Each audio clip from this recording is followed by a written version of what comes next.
Matumizi ya mionzi inayopenyezwa mwilini kiteknolojia ili kugundua na kuchoma nyenzo za saratani kwa kawaida huja na athari kwa anayepokea.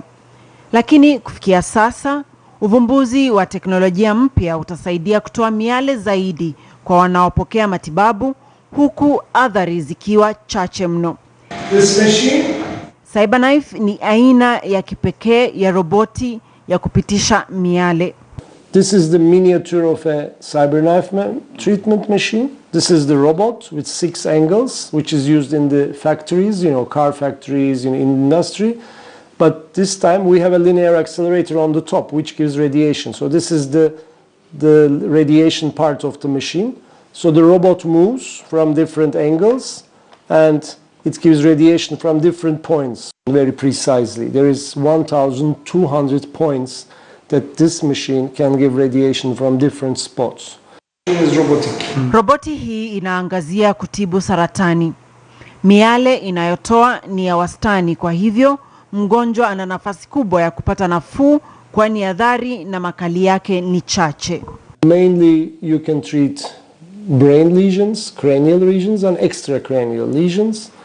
Cranial lesions are brain metastases, benign tumors, which are usually very deep in the brain, so that if these patients get surgery, then they might have some side effects, like permanent side effects, cranial nerve palsies, morbidities.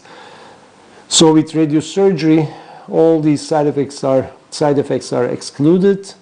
The success rate is quite high, very similar to surgery, but side effects are much more less than surgery. Aina nyinginezo za saratani ambazo zinaweza kutibiwa kupitia CyberKnife ni saratani ya mapafu ambayo imegunduliwa mapema, na vilevile kwenye kongosho, pumbu za mwanamume, maini na ubongo. When the robot gives radiation, and let's say when the patient inspiration and expiration, the robot also moves with the tumor, because the system is tracking this small metal in the tumor. So when the metal moves with inspiration and expiration, the system also moves according to tumor movement.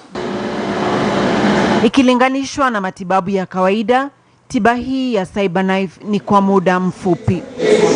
This is very important for quality life of the patient. Patient doesn't spend his time going to the hospital and coming back and waiting there. Teknolojia inayogusia masuala ya afya mara kwa mara hubadilika ili kuboresha matokeo ya matibabu kwa wagonjwa. Teknolojia kama hii ya CyberKnife bila shaka ni mojawapo ya teknolojia inayochangia kuimarisha matibabu ya saratani. Dr. Masi Korir, makala ya Teknohama, KTN News kutoka Maslak, Uturuki.